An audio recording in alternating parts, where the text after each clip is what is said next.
Friends, I want to welcome you, and I want to invite you to come forward as you are able. Make sure that you are able to hear. If there are anyone who is a little more hard of hearing, if you would like to move to the front, please allow folks to come on by if that's the case. I want to make sure that everyone is able to participate to the best of their ability today. Just as a reminder, we do have programs that are out. If you have a blue program that is in English, our yellow programs are in Spanish, and so depending on whichever language you'd prefer to have that, they are available for you. As we begin today, as a note, there is still a little more room up front. You're welcome to come in. Matthew is too busy being, at the moment, a human t-shirt cannon, so I'm going to fill in. My name is Pastor Chris Thomas. I'm pastor of St. Paul's in Littlestown, and it's truly my honor to be here with you as we all grasp a little bit at what we can do in this moment.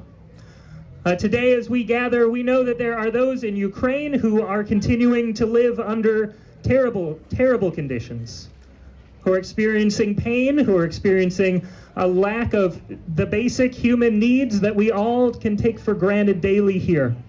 And so as we begin, I'd like to just take a moment as we live in solidarity with those who are there, recognizing that we too stand on ground that has experienced warfare, that we stand on ground where brother took up arms against brother, where we too know the pain and the sorrow that comes from conflict. And so as we gather, I would like us to take a moment to reflect and hopefully to be thinking of peace and what that might look like in our lives. And so I encourage you to, if you would like to bow your heads, if you would like to look up, however you find it most comfortable, to spend this moment in silence as we think of those who are enduring this great tragedy in Ukraine.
Friends, as we hear breaks and we hear birds, there are those who hear bombs and rockets.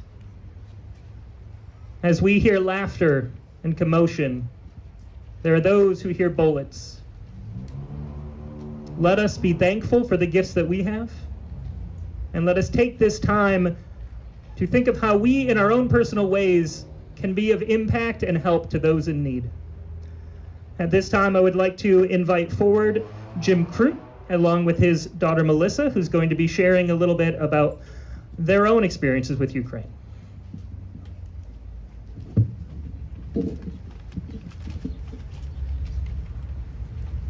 Thank you very much, Chris. My daughter Melissa. As Chris was saying, 160 years ago, Gettysburg was a small and prosperous little town, but none of its citizens could have imagined that an invading army would soon push through its streets with soldiers and artillery. It was unimaginable. If you were in Ukraine 2 weeks ago, you would have seen a peaceful, democratic country with many ties to its European neighbors, as well as to the US and Canada. You would have seen bright and energetic people and bustling cities, small villages where people grow all of their own food, raise animals and honeybees, till the soil and give thanks at every mealtime. They could not believe that an invading army would soon change their lives and country forever. It was unimaginable. My name is Jim Crut, and my family and I have lived in the Gettysburg area for over 30 years.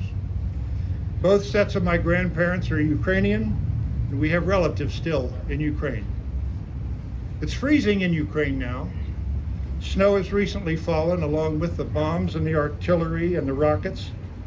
To flee westward toward Poland, even a few miles, takes more than a day, and every day means peril. If you're there now, the grocery store is not safe. The school's not safe. Your home, where your family lived for generations, is not safe. Utilities, infrastructure, and even nuclear power plants are being systematically targeted. That's the reality of what's happening in Ukraine today.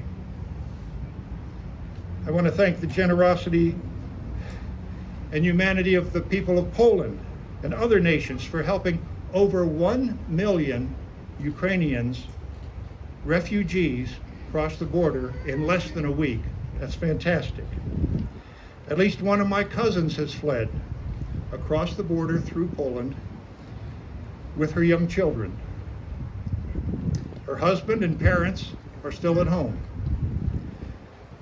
had to be left behind. We broke bread with them at their family table just 4 years ago. Our family has relatives who volunteer in a village arts center in Ukraine to gather needed supplies. They make large camouflage nets for the troops and artillery. They gather blankets, food, body armor, and portable heaters for the homeless, for the refugees, for the troops on the front lines, those who are fighting the invading Russian army. Men of military age between 18 and 60 may not leave, as they are needed for the defense forces. It is that desperate. My cousin there wrote this week, "I can't believe it's been a whole week of horrible, unnecessary war. We felt the severity of wartime, the constant alarms and panic attacks, the sounds of sirens, the news of constant explosions, the airstrikes, the reports from family and friends who are there on the line of fire. War is a terrible thing. Yet we make all efforts to help our glorious defenders, help refugees, help those in need. Thanks to our residents of the community, more than 10 tons of food products were collected this week. Personal hygiene products, diapers, bodysuits, sleeping bags, comforters, beds, clothes for the needy, and frontliners, such as thermal underwear, socks, and medicine. I would like to thank all the volunteers that help, all the drivers that deliver trucks to collection points, and our fighters. In 1978, for 3 weeks I traveled through the USSR, or Union of Soviet Socialist Republics, as a tourist, and I never wanted to return. Because everywhere I went, I was followed by government agents. In Moscow, in Leningrad, in Kyiv, Odessa, and Lviv. There was always an ominous sense that you could get thrown into a Soviet prison just for speaking out or for aiming your camera in the wrong direction. Life in a totalitarian regime such as Russia is hard and repugnant to our American way of life. But near Lviv in western Ukraine in 1978, I was able to connect to relatives on my father's side. It was a welcome breath of fresh air and joy. We stayed in touch with those cousins over the years, and the USSR dissolved in 1991, and Ukraine had its independence. In 2012, with my daughter Melissa in the Peace Corps there, I visited western Ukraine. There was a mix of languages, Ukrainian and Russian, of course, but also Polish, German, and English. And my wife Linda visited Melissa there a year later and met our relatives as well. When Melissa and I returned to Ukraine in 2018, family members there gently asked me not to use any Russian words. After the takeover of Crimea by Russia in 2014, Ukrainian language, nationality, and pride were the new resistance. Ukraine had suffered horribly during World War II. Our relatives would tell of the atrocities when Nazis took over their village, and how Ukrainian partisans fought them in the streets and in the mountains. And after the Nazis were defeated, partisan resistance to the Russians continued because the Russians had been even more oppressive. That same spirit of resisting invaders, quiet for many years, is again awake in the veins of Ukrainians. Thank you all for being here. We stand united because the thought of a vibrant and free country being destroyed and its citizens ruthlessly murdered upsets you. It stirs your sense of right and wrong. What was once unimaginable for Gettysburg and for Ukraine has already taken place. Freedom itself is under attack. I ask three things. Learn about Ukraine. Contribute to their cause, however you can, and pray for the people and nation of Ukraine. Peace is imaginable. Thank you. I'd like you to welcome my daughter, Melissa Krut, for her insights. Glory to Ukraine, glory to its heroes.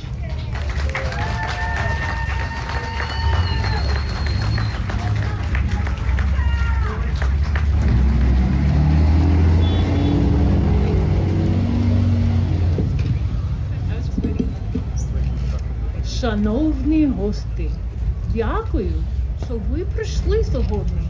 Для нас дуже важливий день. І я буду говорити з вами англійською. Нічого страшного. I'll speak to you in English. Don't worry. Woo. You can't hear me? Louder. Hello. I am going to speak to you louder. I will speak to you in English. I will speak to you in Ukrainian. If you want to, I'll speak in Spanish as well too, but let's do one thing at a time. Okay. My name is Melissa Krut. I grew up and everyone said, Krut? Is it Krut? And I said, no, it's Krut. That's what I learned. And of course, that's what our family in the US says. When I went to Ukraine, I said, Melissa Krut. And they said, it's Krut. So very embarrassing, but now you can call me whatever you want, of course. So as you heard from my father as well, my family is Ukrainian. My family is also German on my mother's side. Many of our families, of course, have not lived here on this land forever, as you may recall in your own family histories. Many of you trace that path through all kinds of parts of the world too. And I'm very proud to say that our family traces that path through Ukraine. As my father mentioned, I served as a Peace Corps volunteer in Ukraine, 2009. Woo! 2009 to 2012, I'm very happy to announce Peace Corps is out in the world again too. Obviously hurt pretty bad by the pandemic, as many people have been, of course, as we know. It was one of the most important and exciting experiences of my life. I had the opportunity to serve as a university professor, because that's what you can do in the Peace Corps. You can do all kinds of cool stuff. I was working through, I worked in a lot of parts of the country that unfortunately you're seeing on the news for really negative reasons, really sad reasons today. I spent a lot of time in Chernihiv, which, as you may know, is near Chernobyl. They're not the same place. I'm not radioactive. You're very safe with me, but it's a very dangerous part of the world right now. In Kharkiv, I served in Crimea. I served in Odessa, Mykolaiv, many places that you're seeing really terrible and sad things about. But I'm here to talk to you about nice things today, because there are good things to talk about as well. And while you see this sad news, I want you to remember the beauty of Ukraine. Our family lives near Lviv, which, as you know, maybe is the western capital of Ukraine. It's the capital of culture. It's a fairy tale city. It's a beautiful place to be, and I hope you have the chance to be there soon. I served north of Lviv in a city called Lutsk. I served in a university named for a poet. How do you like that? Lesya Ukrainka. She's this beautiful, amazing, patriotic poet, and this is something that you should know about Ukraine. If you don't remember anything else that I say today, what I would love you to know is that Ukraine is a beautiful country, rich with culture, and as you may not be surprised to know, everyone wants a piece of that. They can't have it, let's just say. Ukraine is so strong because its culture is so strong. When you see someone say, oh, Vyshyvanka, hey, do you have that shirt that has like the stitches and stuff? Yeah, that's Ukrainian. pisanki. My mom's learned to make beautiful Ukrainian pisanki. When you see beautiful breads that are braided and hair that's braided, there are so many things that are rich in Ukrainian culture. And when you see that, I want you to think, yes, that is a culture. Culture is not a border. Look how many people around the world are so proud to stand with Ukraine, right? Not just a David and Goliath kind of thing that we like to root for the underdog. One nation, as you were, let's just say. There are so many things to be proud of in Ukraine. It was really difficult for me to choose something to read today. Whew, one poem to choose. I have a degree in poetry, it's something I care a lot about. There are many, many things to say in centuries of Ukrainian literature, and I should choose one tiny little poem. Well, good luck. And maybe, you know what, I should write some of it in Ukrainian too. People will really like that, because they'll definitely know what you're saying. The lucky thing for me is I can probably say almost anything, and any of you who know exactly that I'm saying it wrong, you'll be too polite to say anything. So thank you so much for your patience in my pronunciation. So I've chosen for you a poem called, guess what? Lubit Ukrainu. Love Ukraine. I thought that was pretty good from the title. I thought that was pretty straightforward as well too. It's written by a man called Volodymyr Sosura, probably Volodya or Vova, to his friends at the time. His friends at the time, unfortunately, it was during the Soviet Union as well too. Many, many challenges faced by this man and his family. He was a very talented poet. He was so impressive to the Soviet regime that they gave him the Order of Stalin, in fact. Great guy, they were so impressed with him. Over time though, he realized, this is not working out for my people. This is not working out for Ukraine. He stood up, he started making noises, he started writing more patriotic, more national, more pride in Ukraine works.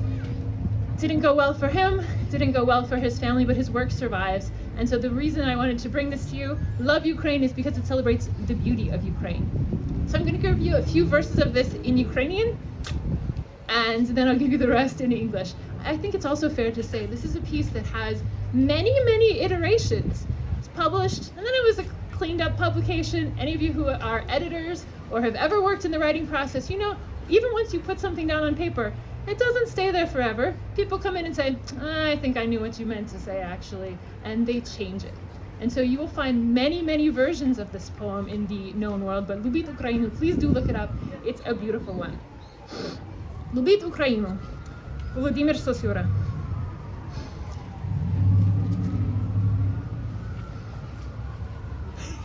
Just watching to see what's going on. Lubit Ukrainu, як сонце любить, як вітер і трави і води. У годину щасливу і радость моніть, любіть у годину негоди.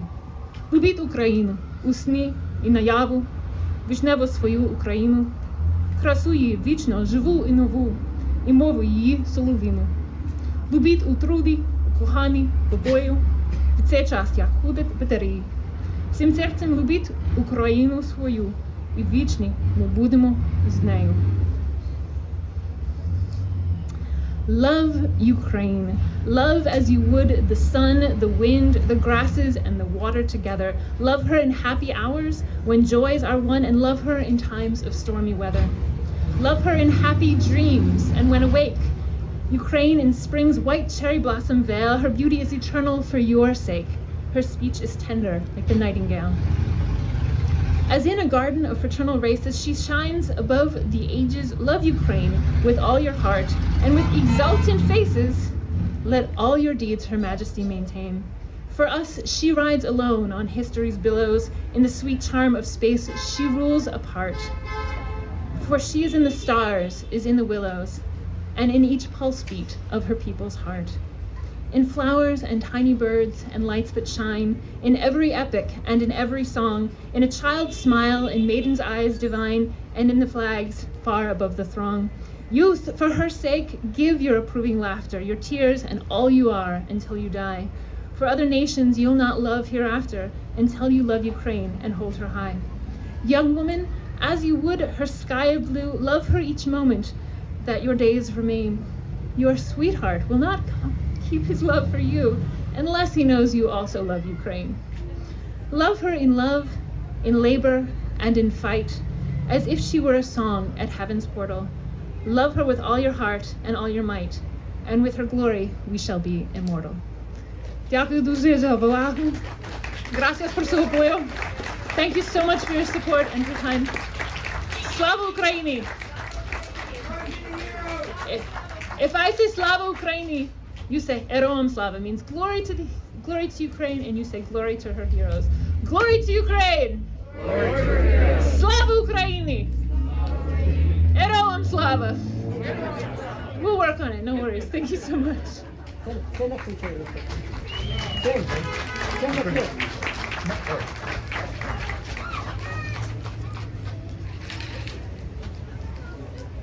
Before I introduce Marty Qualley, I guess I just did, I wanted to mention that my wife Linda had also been to Ukraine to visit Melissa when she was there, and I'd like to point her out in the crowd over here. Where she raise her hand. She's back there. Waving the flag. That's the flag Melissa's students gave her when she left the university. Thank you very much once again. Let me introduce to you the Honorable Marty Qualley. Thank you.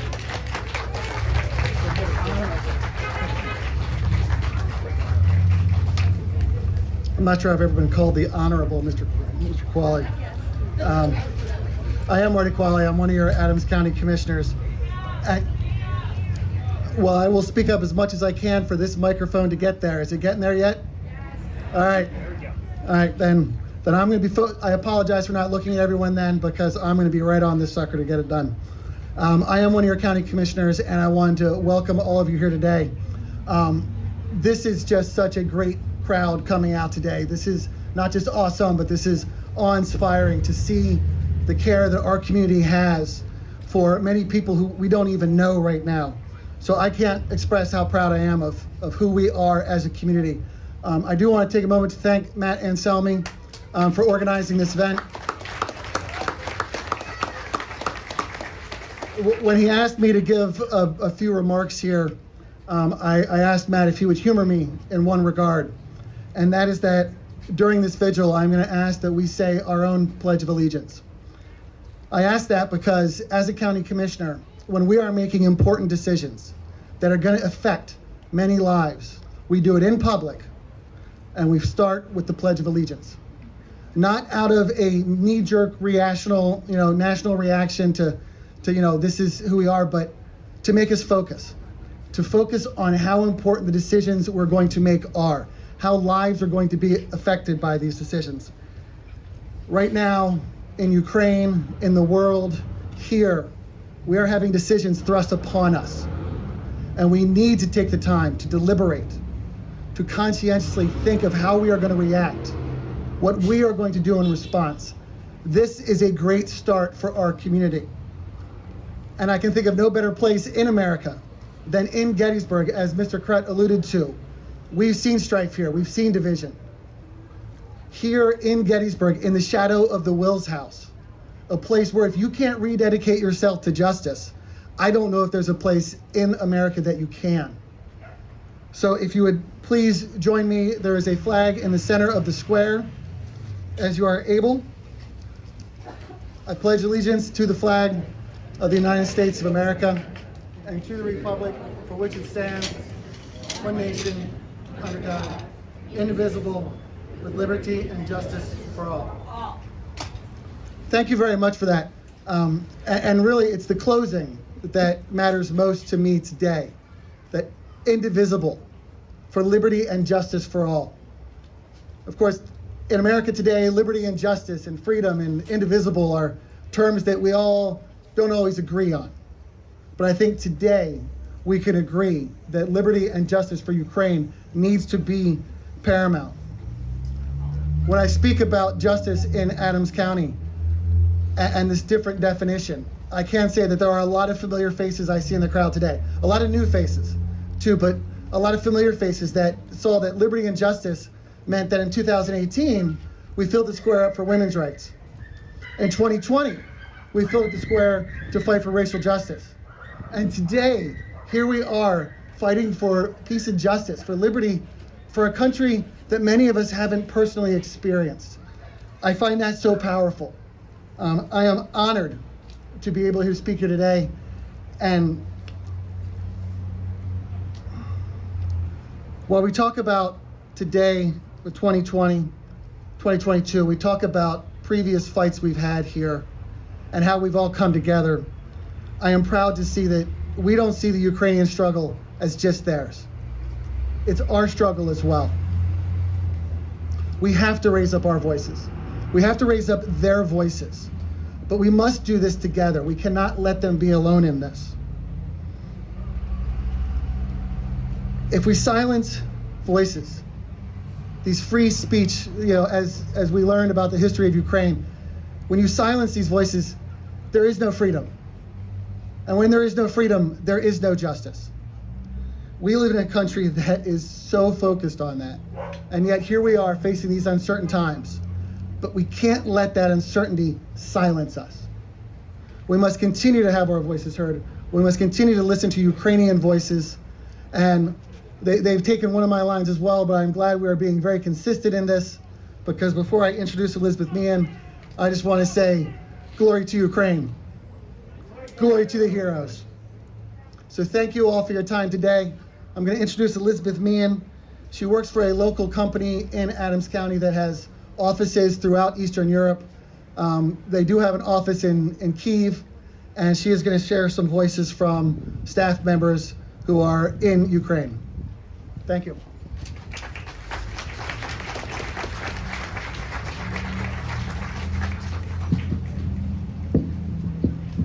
Thank you. Can everybody hear me? Okay. As an aside, Jim, I apologize. Before I say the last line of Dennis's writings, he asked me to say it in Russian. So this message was written by a Ukrainian team member of KVG, which is the company that I work for. He is my colleague and my friend, Dennis Harancharuk, and his wife, Vera. Dennis writes, Ukraine has always been a peaceful country. Ukrainians are kind and friendly people.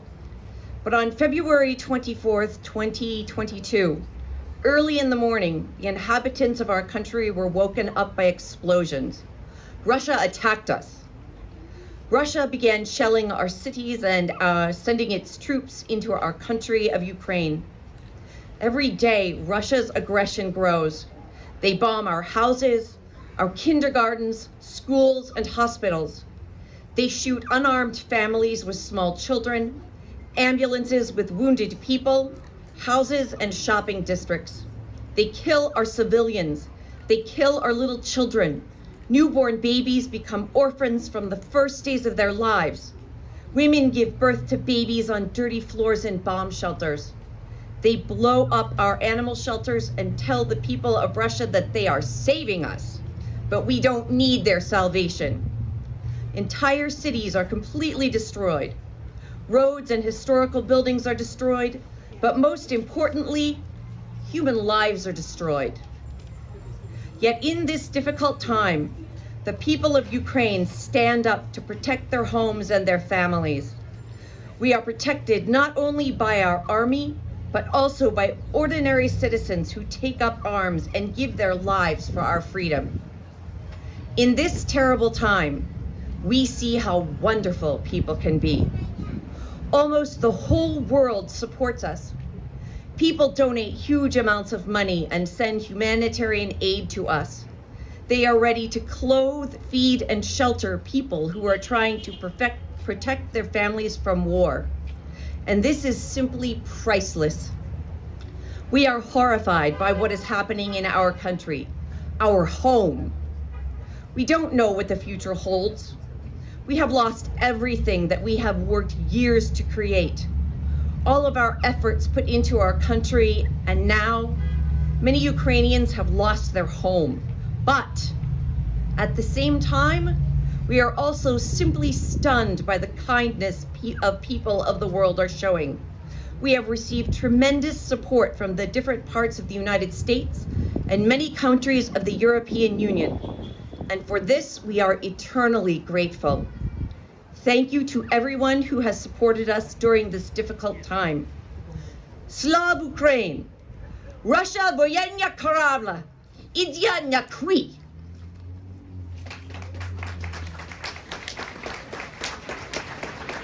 And now, I would like to introduce to you Josue, who will read 2 Ukrainian poems. Hi, my name is Josue. I'm gonna read two poems, one in Spanish and one in English. This poem is La Paz by Sergio Carzola. La paz es amor, la paz es ayudar, la paz es felicidad y todos la podemos alcanzar. La paz no es insultar, la paz no es pegar, de todo ello nos tenemos que olvidar. La paz hay que buscar, la paz hay que alcanzar y todos juntos la podemos lograr. And then I'm going to read a poem which I have the Spanish translation in the English pamphlet and the yellow pamphlet. It's by Maya Angelou. It's I Know Why the Cage Bird Sings. A free bird leaps on the back of the wind and floats downstream till the current ends and dips his wings in the orange sun rays and dares to claim the sky. But a bird that stalks down his narrow cage can seldom see through his bars of rage.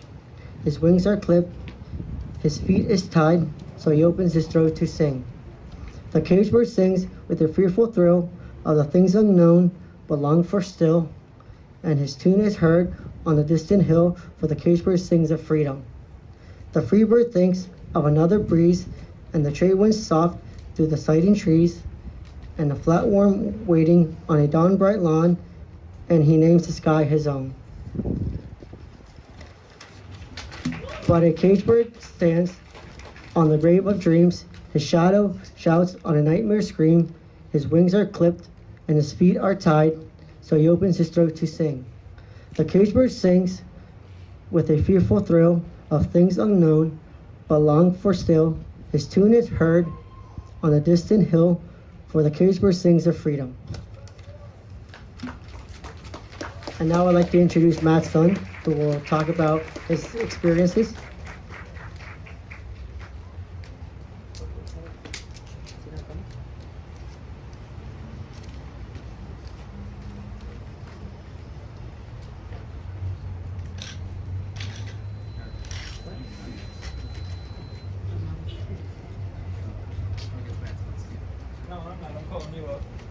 Oh, George is coming again. Hey everybody, I'm just up here to introduce George. He's going to read some teachings and remarks from the 14th Dalai Lama as it pertains to what we're seeing in Ukraine right now.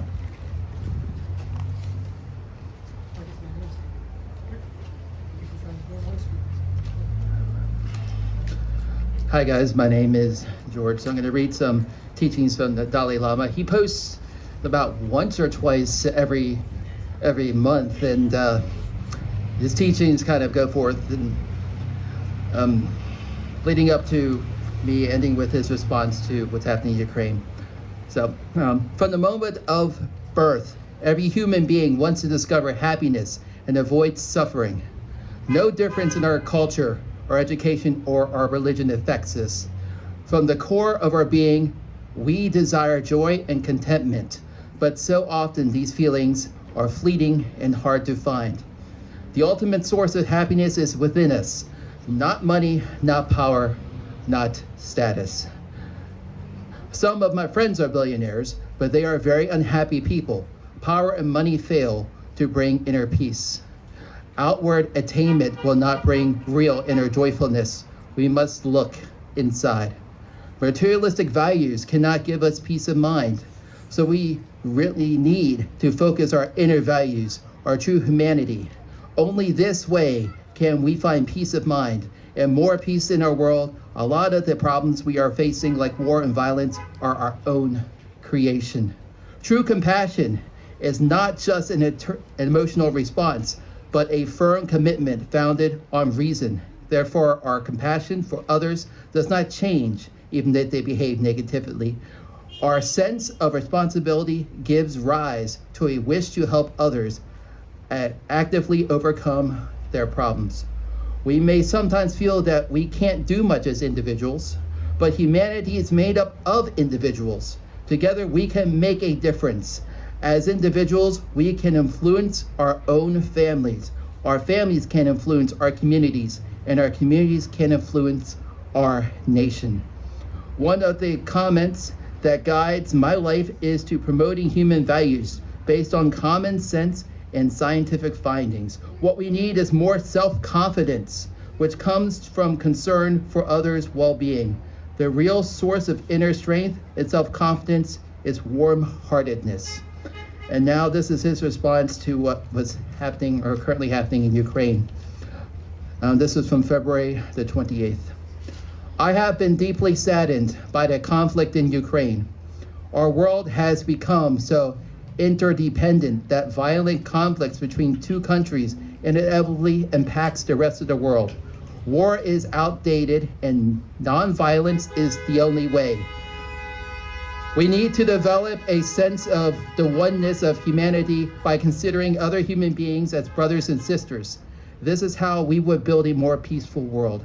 Problems and disagreements are best resolved through dialogue. Genuine peace comes about through mutual understanding and response for each other's well-beings. We must not lose hope. The 20th century was a century of war and bloodshed. The 21st century must be a century of dialogue. I pray that peace is swiftly restored to Ukraine. The Dalai Lama. Slava Ukraine.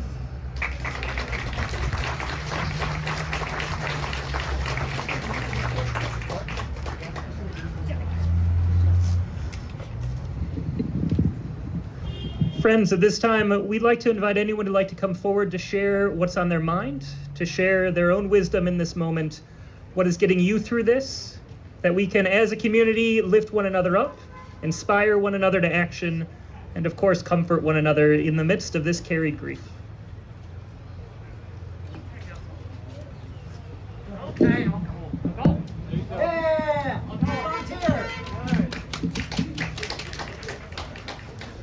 This is going to be really brief, but artists stand with Ukraine, make art, not war, world peace, and I'll censor it for the kids. Frick Putin.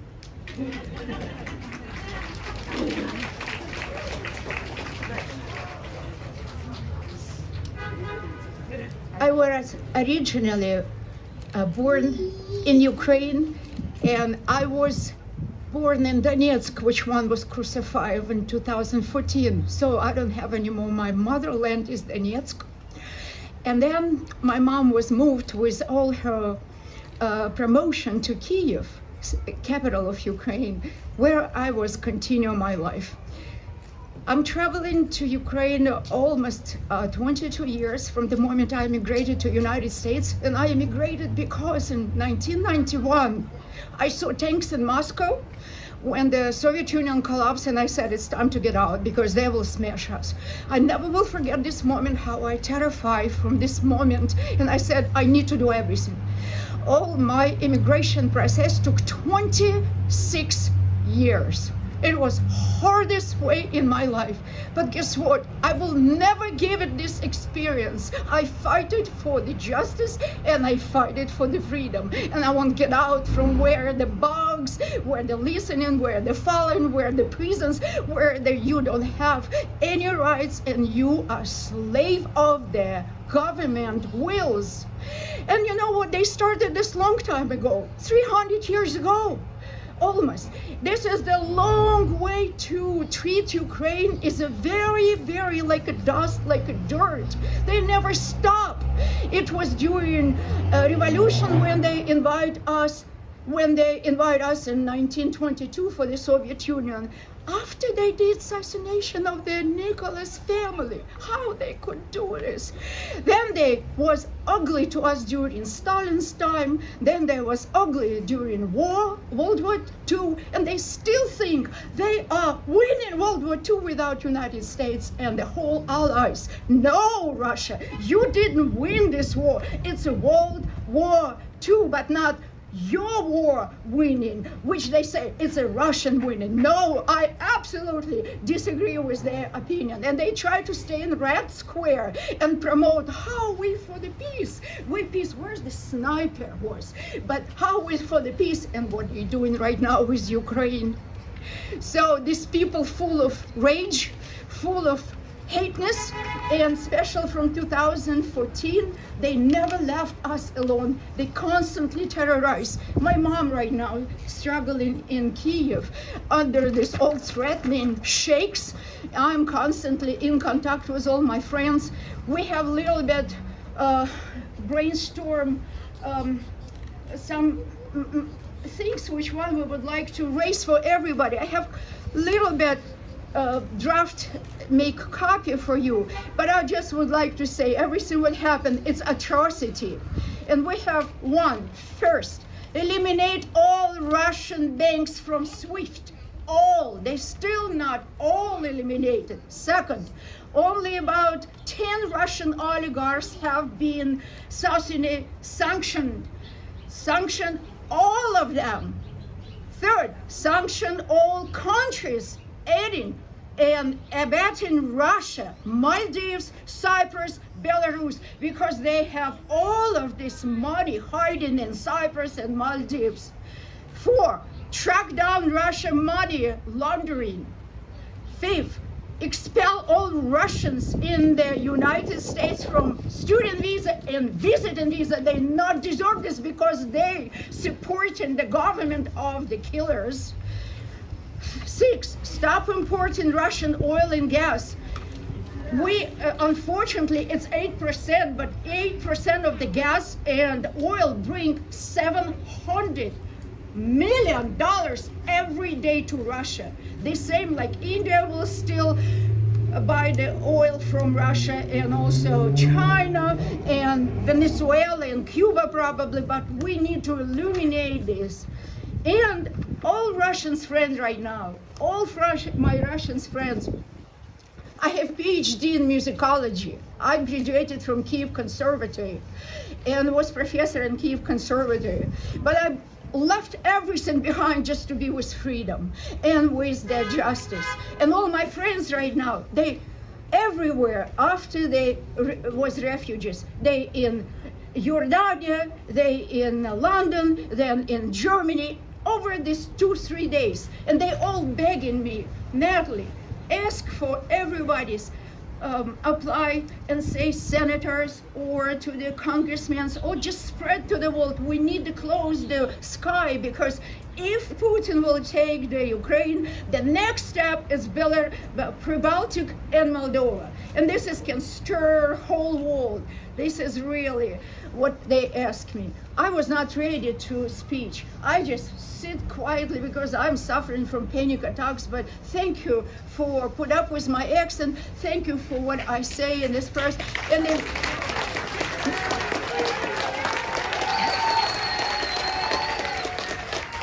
and I just would like to sing you a song. It's Ukrainian song. I speak 3 languages.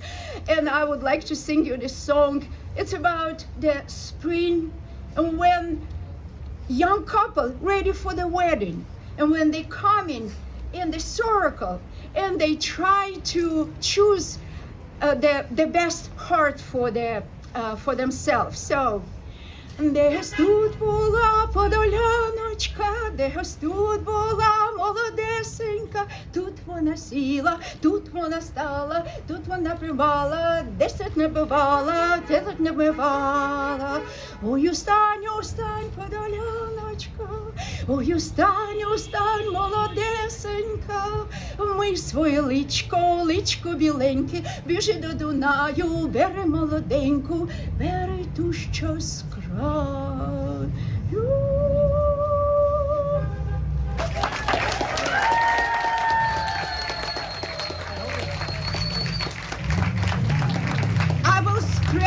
I will spread today in the world, because I have old friends around the world, how proud I am that I'm in the United States, because I saw your incredible support, and I will spread this all like a sunshine. Thank you very much. Stay safe and healthy. Thank you.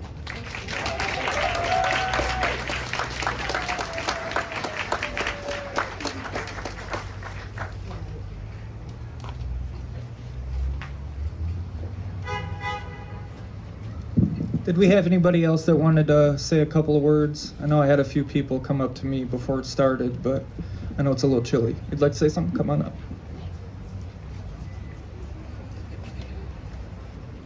ladies and gentlemen, 4 years ago, my family moved to Ukraine. We're not Ukrainian, we're just American, but we were shown so much love by the Ukrainian people. Throughout those years, I met so many incredible people in Lviv, in Kharkiv, in Zaporizhia, in Kyiv, in Odessa, in Dnipro, and I am so thankful for the power that the Ukrainian people are showing the world against the oppressors today.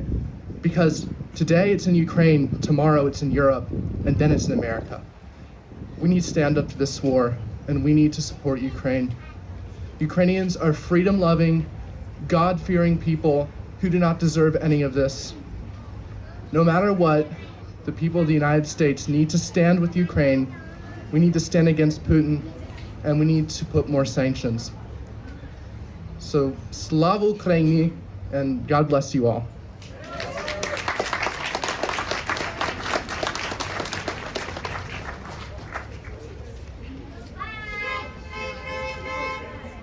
Okay, this is going to be a last call of sorts for the public comment portion. Anybody else want to come up? Would you like to?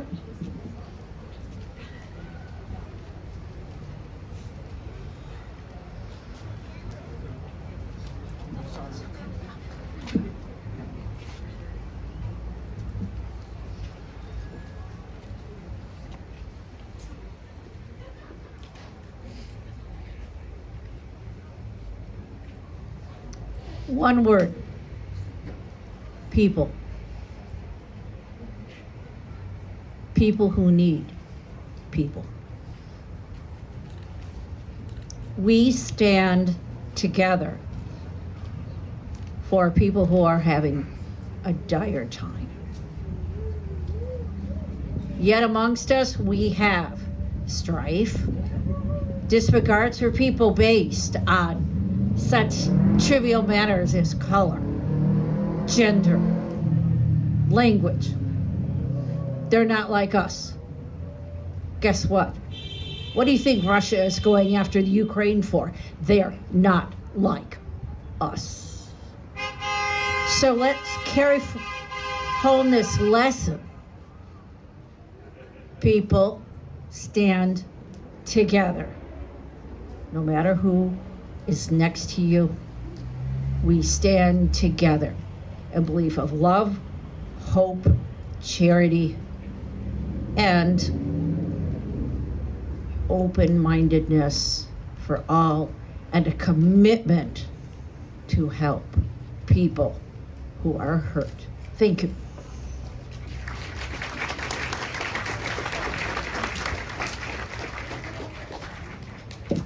All right, at this time, I'm going to invite up Jasmine Aguilar. She's a Gettysburg area resident, and she's going to recite a poem by Emily Dickinson. Hi, good evening. A poem by Emily Dickinson. Hope is a thing with feathers.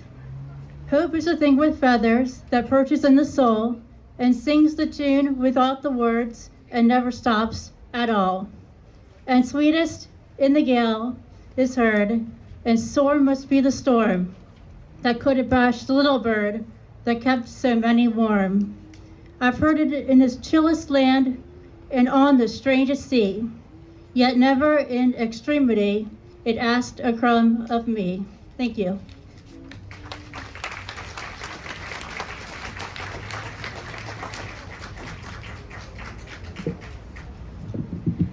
Before we get everything wrapped up here, I just want to thank you all. People thank me, but I'm just one person. This is nothing without you. This is not an experience. You do not find catharsis from me being out here alone. And we're blessed and honored to be able to put together events like this. And I thank every last one of you for showing the support for the Ukrainian people. I can't imagine what it must be like as a father, as a husband, to know that a military is invading my town, you know, buildings and homes and kindergartens getting blown up in my neighborhood from an invading army. Like, I'm an American white man. I don't know what that is like. We have never experienced that. You know, maybe when we did it to ourselves with the Civil War, but we don't know what it's like for a foreign entity to be here on our mainland. And I can't even imagine what that's like. And my heart goes out to them. I want to thank Pastor Chris Thomas. He's from St. Paul's, Littlestown. He's an amazing dude. He helped me a lot with this. I want to thank Jim Crutt, his wife, his daughter. I want to thank Commissioner Qualley. I want to thank Elizabeth Meehan, George Liu, Heather Peters-Lord helped out with the shirts. I hope you guys got one of those. Kathleen Heidecker and Maribel Salinas. You guys really, without you, we couldn't have done this at all, so thank you. I'm going to invite Pastor Chris back up here to offer a couple words, and then we will close in prayer. Thank you.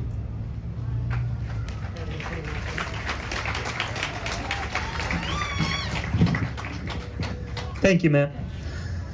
I wasn't the one who wrote down that this was going to be an inspiring message of hope and peace, so we're going to do our best to live up to that. But also, I have a pulpit ready for me tomorrow. I don't need to give you a full pulpit worth today. But what I do want to say is this. In my family history, I don't have a whole lot of connection with Russia and Ukraine, except for one instance, a story that's been passed on through a couple of generations in my family of my great-grandfather, who was a soldier in World War I, a soldier for the nation of Germany in World War I, and particularly a soldier who was on the Eastern Front. I can tell you he didn't want to be there. That's one of the first things that he told me. And beyond that, he talked about the story of what it was like not fighting in the war, but the wonderful, wonderful day that he will always remember when he became a POW. The wonderful day of what it was to be in this POW camp or in the region of Ukraine. What it was like, even in the midst of that, to live as someone who was in a band with the other people there, enjoying good food, understanding in this moment that the war that he never wanted to fight for, the war that he did not want to participate in, that maybe it wouldn't actually take his life. And I say that because it reminds me of two separate things. The first is that in the midst of this war, there are casualties everywhere. Not to try and lessen in any ounce what is happening for the people of Ukraine, but to recognize as well that as we gather today and lift them up in prayer and send our thoughts to them, that there are people in Russia who wish that they could speak up against a war that their own government will fine them for 15 years in prison if they do. We have to understand that in these times of division, these times when we are pushed to choose a side, one or the other, it is only when we reach hand in hand with one another that we will truly know peace.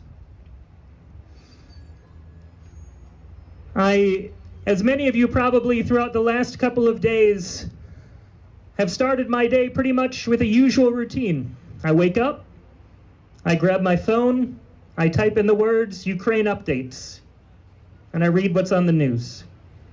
I go throughout my day a couple of times doing that, and before I go to bed, I grab my phone and I do the same thing.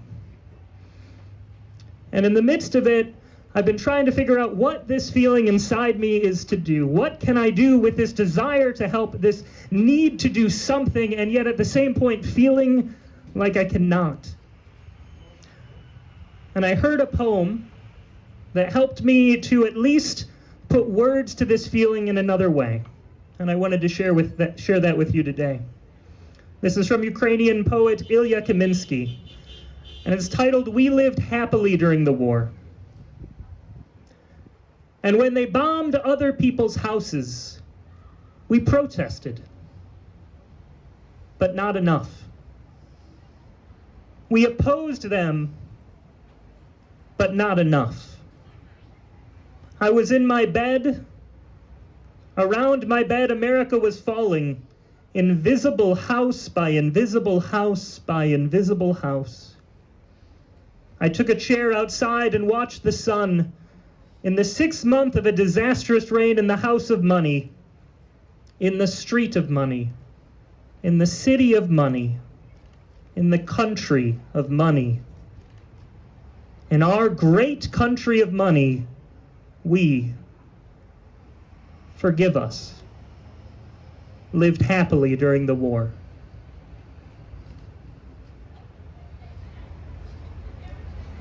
I know it might feel like a gut punch, but I hope what it does is inspire us to understand that while we cannot necessarily be the ones who hop on a plane, fly to Ukraine, walk in line to say, where can I fight? That there are other ways. That, friends, we have gifts that we can use, whether it is financial gifts, whether it is the gift of our voice, whether it is the gift of our arms offering a hug to those who are in pain. We have ways to help. We have a story that we can lift up, and the important thing is to note that in that moment, it's not about who we are, but it is about the truth that we are seeking after. A brotherhood that cares about one another, a peace that is true in our nation and in this world. Friends, we can have hope. Even in the midst of dark days like this, when a man stands willing to say that these sanctions are basically a declaration of war, willing to put a readiness on nuclear weapons, willing to say, I will not back down, when the proud stand there, may we be humble in defiance. When the proud yell out, let there be war, may we be hopeful that peace will spring forth. When we see in the eyes of those that grace our televisions and our phones the pain and the sorrow and the brokenness that they are facing, as husbands say goodbye to wives and children, as fathers say goodbye to sons, as families hide for the sake of their own safety, may we dream that this will not be the world we will give to our children.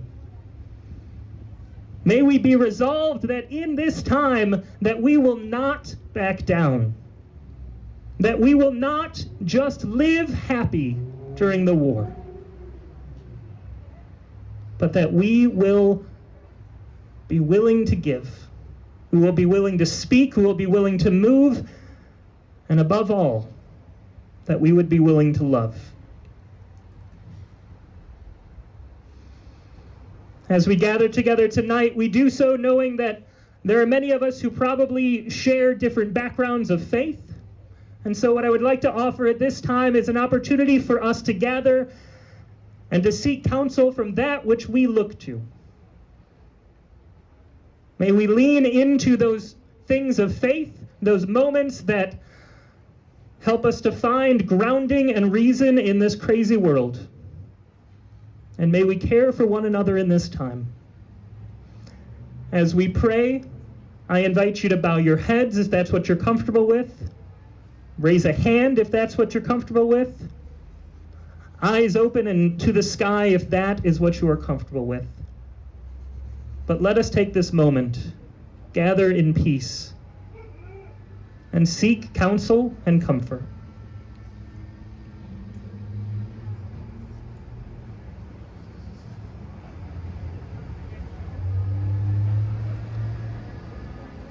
In the midst of brokenness,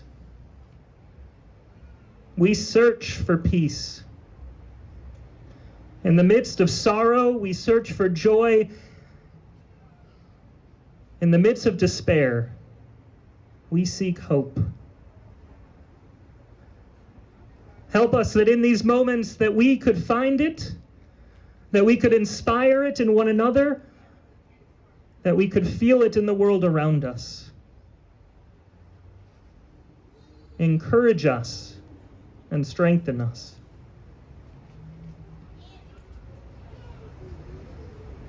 We have been blessed. We have been blessed because we stand here on a street corner freely able to speak our mind. We have been blessed because we stand here in clothing that can handle this cold. We are blessed because many of us had an automobile that could take us here. May our blessings lead to the blessings of others.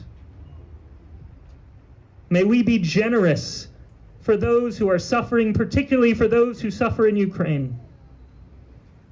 May we give, and may we seek to continue giving.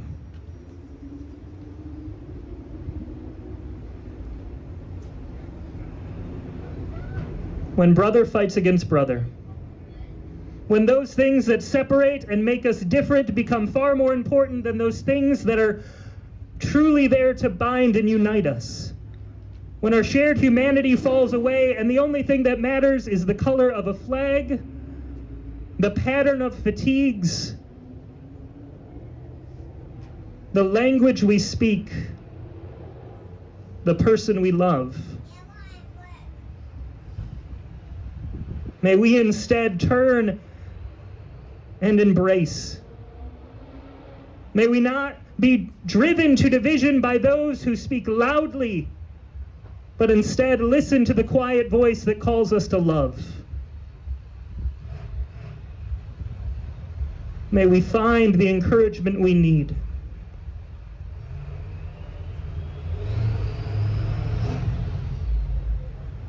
As we depart from here today, may we carry with us a light of hope, a spark of passion. May apathy be left aside, and may this be a moment when we stand to say no more. May our thoughts and prayers be with all of those who suffer in Ukraine. May our hearts envelop them, and may we be vocal in the support that we need to send them.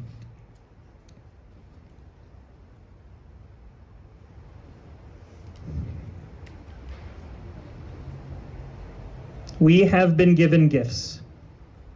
May we carry them into a world that needs them deeply. Amen.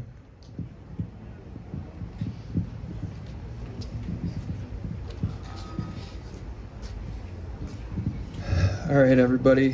Thanks again for coming out and braving this not too cold weather for March. It's pretty nice. We are collecting donations over here at the table. We have a large jar, and we will disperse those over 3 separate charities. If you'd like to participate in that way, there's no expectation there. But thank you again for coming out, and I'm sure we'll be seeing you again.